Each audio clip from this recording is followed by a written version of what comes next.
O luto não é fácil para ninguém. Perder uma pessoa pode causar dores que podem perdurar o resto da vida. Mas para essa família isso passou dos limites e eles chegaram ao extremo.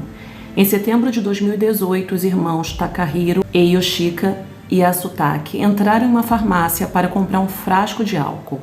Eles já tinham ido diversas vezes nas últimas semanas para comprar exatamente o mesmo item. Então o farmacêutico começou a achar um pouco estranho.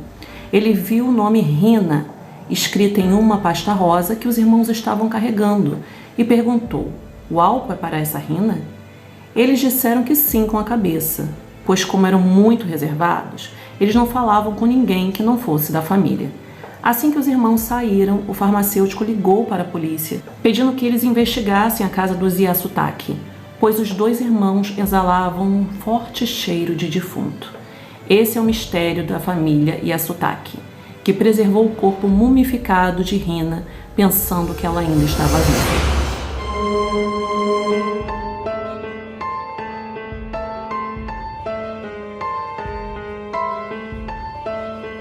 Cheguei com mais um caso curioso e bizarro para vocês. Hoje é sexta-feira e essa sexta-feira promete ficar muito estranha depois que vocês assistirem esse caso.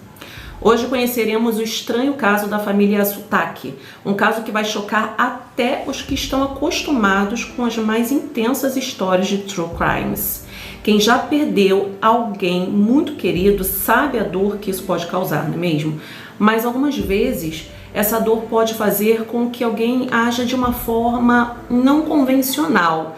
E é o que veremos hoje no caso dessa família. E se você já ficou intrigado do que está por vir, faz o seguinte, já vai deixando aqui o seu like, se inscreva no canal para ficar por dentro de todos os casos. E agora, vamos ao caso. A história da família se inicia nos anos 60 no Japão, onde uma mulher chamada Michigo, que tinha por volta de 20 anos de idade, se casou com um homem que nunca foi identificado e teve 3 filhos. A irmã mais velha, chamada Yoshika, a filha do meio, que se chamava Rina, e o caçula, Takahiro. Eles seguiam a religião budista e era uma família de acadêmicos muito inteligentes e ricos. Com isso, todos os filhos estudaram nas melhores escolas. Nos anos 70, Michigo se divorcia do seu marido e em um momento que seus filhos ainda eram bem novos, mas em pouco tempo ela se apaixona novamente por um homem inglês, o qual acabou se casando, e logo todos se mudaram do Japão para a Inglaterra. As crianças, assim que chegaram, foram colocadas nas melhores escolas inglesas, até para que pudessem aprender melhor o inglês, já que só falavam japonês. Rina foi para uma escola muito famosa e cara que lembrava um internato para meninas, chamada Queen Mary's School. Lá Rina fez algumas amizades, ela era muito esforçada e inteligente, e seus amigos percebiam o quanto ela era brilhante, tinha um ótimo senso de humor, apesar de ser bem reservada, e amava tudo que era relacionado à arte. Ela tinha um dom artístico muito grande, chegando a fazer diversas pinturas que foram divulgadas em revistas da escola. Em 1986, Rina ganhou uma bolsa de estudos para cursar história, inglês, latim e grego. Ela era brilhante e todos percebiam isso. Mais tarde, ela ganhou outra bolsa de estudos para estudar na Universidade de Cambridge, que é uma das universidades mais difíceis de ser aceito na Inglaterra. Rina era realmente excepcional. Mas não só Rina, seus irmãos também eram muito talentosos e esforçados. Sua irmã mais velha, Yoshika, estudou no Royal College of Music e o irmão mais novo estudou no Apleford College. Os 3 eram jovens, exemplares e pareciam ter uma vida normal. Até que os 3 irmãos se formaram em suas respectivas universidades e voltaram a morar na casa de sua mãe Michigo, e em 1998 as coisas começaram a mudar. Sua mãe se divorciou do marido inglês e eles tiveram que mudar para uma casa em Helmsley, na Inglaterra. Com os 3 filhos já formados, seria bem fácil conseguir um bom emprego para cada um deles, né? Mas nenhum deles acabou entrando no mercado de trabalho. Talvez porque a família já possuísse um bom dinheiro. Com a família de 4 pessoas morando no mesmo teto, algo estranho aconteceu. Eles começaram a se isolar do mundo externo. Até mesmo Rina, que tinha vários amigos na universidade, começou a cortar contato com todos. E eles começaram a falar somente entre eles. Evitavam até mesmo sair de casa. Dentro da casa, eles também não tinham nenhum meio de comunicação, sequer uma TV, rádio ou até mesmo um telefone. O único meio de comunicação aceito era através de cartas. Por aproximadamente 20 anos, as únicas pessoas da família que saíam de casa de vez em quando, para necessidades básicas, eram Takahiro e a Yoshika. A saída dos irmãos eram para necessidades básicas, como fazer compras, e eles chegavam até mesmo a mandar uma carta ao dono do mercadinho, onde costumavam ir, com uma lista de compras antes. Com isso, o dono do mercado já ia separando as compras e os irmãos só iam para buscar os itens já separados. Era tudo muito rápido. Algumas vezes os irmãos eram vistos pelos vizinhos andando pela cidade, que era uma cidade bem pequena. Mas eles sempre estavam bem quietos e não trocavam nenhuma palavra entre eles e com os outros, sequer faziam contato visual. Eles não tinham amizade com ninguém da vizinhança. Os vizinhos chegaram a pensar que eles eram um casal e não irmãos. Em 2013, depois de mais de uma década de isolamento, Rina começou a apresentar sinais de algum transtorno mental. A família buscou ajuda psiquiátrica, pois Rina começou a ter comportamentos agressivos, sofrendo de oscilações de humor anormais. Mas depois dessa consulta, a família volta para casa e não busca mais ajuda em nenhum hospital. Até 2018, onde a saúde dela começou a piorar. Parece que após ter notícia que seu pai havia falecido no Japão, ela entrou em profunda depressão. Em abril de 2018, ela finalmente parou de comer e de beber líquidos. Se recusava até mesmo a sair da cama e passava quase todo o dia deitada e imóvel. A irmã de Rina na época falava que ela estava sendo alimentada por sua alma, comendo a sua alma. Ela não sabia como explicar, mas embora Rina não estivesse comendo, ela estava sendo alimentada com alimento espiritual. A religiosidade da família fazia com que eles acreditassem que, embora ela não estivesse se alimentando de alimentos físicos, o alimento espiritual a mantinha viva. Com isso, os irmãos e a sua mãe continuavam cuidando dela em casa mesmo havendo imóvel quase todo o tempo.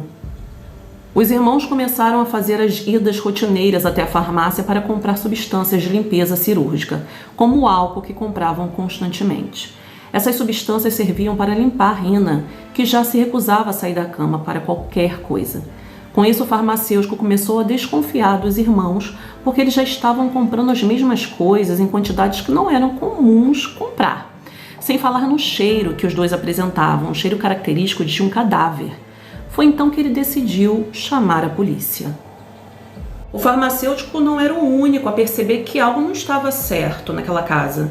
A família Yasutake havia contratado alguns trabalhadores para fazer reparos no telhado da casa e no período em que estavam lá, eles começaram a sentir um odor muito forte, parecendo um cheiro de um cadáver. Foi então que os trabalhadores também alertaram os policiais. E depois dessas duas denúncias, a polícia foi até a casa da família. E no dia 25 de setembro de 2018, nesse dia, eles descobriram o corpo semi-mumificado de Rina, que já estava morta há alguns dias. Rina faleceu aos 49 anos, deitada na sua cama com o corpo coberto por um edredom. Os paramédicos foram chamados e eles decretaram que ela estava realmente morta há algumas semanas. E o corpo dela já apresentava sinais de decomposição. Os irmãos de Rina foram levados para interrogatório e os policiais, pensando que eles não falavam inglês, chamaram um tradutor. Mas, para espanto de todos, o tradutor percebeu que a família não falava bem nem o inglês, mas também não falava bem o japonês. A família tinha um dialeto próprio que eles falavam somente entre eles.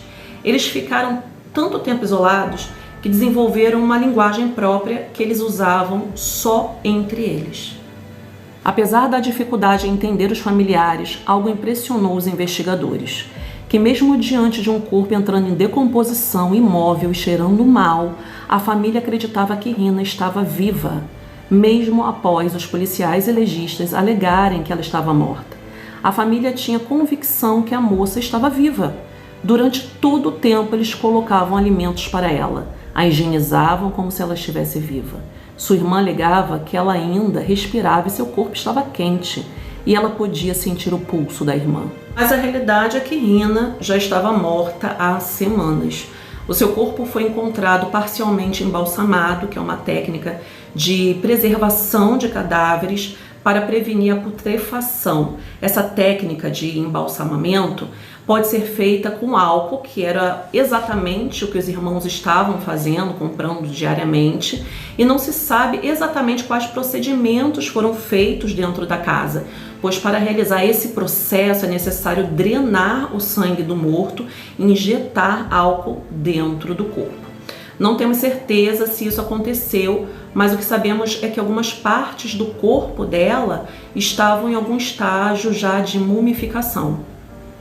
Um diário também foi encontrado na casa da família, escrito em japonês, onde foi registrado que no dia 18 de agosto, 6 semanas antes de Rina ser encontrada, dizia que naquele dia Rina parou totalmente de responder à família, assim como parou totalmente a alimentação e até mesmo líquidos. Provavelmente foi a data do seu falecimento. Na autópsia não houve qualquer evidência de que ela tivesse sido morta por terceiros. Não havia nenhum ferimento e não tinha nenhum tipo de substância dentro do corpo dela. O exame toxicológico deu negativo para envenenamento ou drogas. Parece que Rina faleceu por inanição, por não se alimentar. Mesmo assim, a família poderia ser julgada e condenada pelo crime de ter mantido um corpo dentro da sua casa sem enterrá-lo. O caso foi analisado por uma equipe de psiquiatras e eles chegaram à conclusão de que todos os integrantes da família estariam sofrendo de uma doença mental. Extremamente rara, na verdade, mas nunca tiveram um diagnóstico definitivo. Não se sabe até hoje qual seria essa doença e como aconteceu com todos os membros da família ao mesmo tempo. Pessoas tão inteligentes e tão abastadas. Os vizinhos, ao saberem do fato, ficaram chocados e sequer sabiam que naquela casa moravam mais do que 2 irmãos. Eles não tinham conhecimento nem de Rina e muito menos da sua mãe. Alguns vizinhos relataram que às vezes viam o rosto de uma criança nas janelas, mas a verdade é que naquela casa não tinha nenhuma criança. Mas como Rina era muito pequena e havia perdido muito peso nos últimos dias de vida, pode ter sido confundida com uma criança. No ano de 2021, o juiz determinou que a família Yasutake não seria levada a julgamento e que eles poderiam voltar a viver na casa que eles vivem até hoje. Os vizinhos, após a volta da família à casa, tiveram reações que demonstravam medo. Alguns evitavam passar em frente à casa deles, outros os evitavam, o que não era muito difícil, já que a família não saía muito de casa. E até hoje a família Yasutake vive completamente isolada em sua casa misteriosa. E esse foi o caso de hoje do nosso canal Serial Crimes. Vou confessar que quando eu escrevi esse script, eu estava sozinha em casa e senti até um arrepio. Parei de escrever assim várias vezes. Pessoal, que história! Diz aqui nos comentários o que você achou dessa história. Será que você vai conseguir dormir hoje depois dessa? Porque eu não consegui. Bem, pessoal, eu vou ficando por aqui, deixando um grande beijo a todos e já fica meu pedido para que vocês voltem aqui na próxima sexta para conhecermos outro caso de arrepiar. Uma ótima semana a todos.